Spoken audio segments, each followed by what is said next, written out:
කොනිචිවා ඉතින් කොහොමද ඔයාලට ඔන්න ඉතින් මම නයිට් එකේ ඉන්නකොට ටික්ටොක් එකේ දැක්කා ඕසකා ලිටල් ලෝ ෆුඩ් කියලා පේජ් එකක් කරන නංගි කෙනෙක්ගේ ඒ පේජ් එකේ වීඩියෝස්. ඉතින් මට එකපාරටම ඒක දැක්කට පස්සේ ඉන්දියාප්ප 12ක් ආවා. ඉතින් රෑ සාමාන්‍යයෙන් පාන්දර 2ට වගේ ඇති. එතකොට මම පාන්දර 2ට ඒ නංගිට මැසේජ් එකක් දැම්මා. අද රෑට මට ඉන්දියාප්ප ගන්න පුළුවන්ද කියලා අහලා. ඉතින් ඒ නංගි කිව්වා ඩිලිවරි එකේ එවන හින්දා දවස් 2ක් විතර යයි කියලා. ඒත් මට ඉන්දියාප්ප කන්න ආපු තදබල ආසාව හින්දා මම නංගිගෙන් ඇහුවා අද රෑට ඔයාට හදලා දෙන්න අමාරුද මම ආවිල්ලා ගත්තොත් කියලා. මොකද ඕසකා තියෙන්නේ එච්චර දුරක නෙමේ හයිවේ එකේ සාමාන්‍යයෙන් පැයක් වගේ යද්දි මට යන්න පුළුවන්. ඉතින් ඒ නංගි මුකුත් කිව්වේ නෑ බෑ කිව්වෙත් නෑ. අනේ මගේ ඕඩර් එක බාරගත්තා.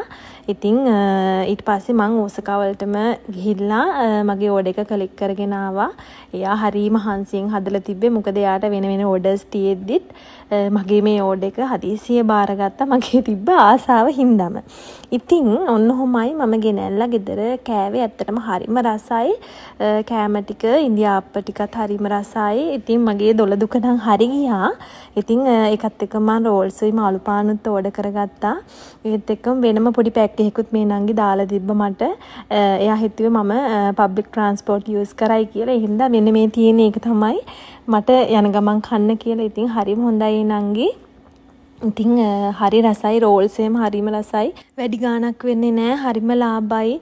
යෙන් 200කට වගේ මේ රෝල්ස් එහෙම 220ක් දොක හිත මම හිතන්නේ හම්බෙනවා. ඉතින් ඒ ගාණට ඇත්තටම පාඩු නැහැ. ඔයාලා ඔසකාවට හරි කෝබේ වගේ ඉන්නවනම් ඔයාලට ඉතින් හදිසියෙන් නම් මට වගේ ගිහිල්ලා උනත් ගන්න පුළුවන්. ඉතින් ඔයගොල්ලොත් කාලා බලන්න. මොකද එයා මේ පේජ් එක අලුතෙන් පටන් අරගෙන තියෙන්නේ මම දැක්ක විදියට. ඉතින් ඒ නංගිටත් සපෝට් එකක් දෙන්න.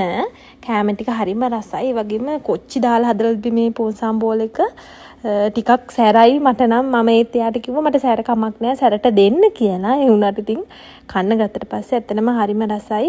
ඒ වගේම සැරයි. හොඳට පෝසම්බෝල සැරට එහෙම හදලා තිබ්බා. ඉතින් ඔයාලටත් මට වගේ එකපාර දොළ දෙකක් ආවොත් මේ නංගිට මැසේජ් එකක් දාලා ගෙදරට ගෙන්නගෙන කන්න. බයි බයි.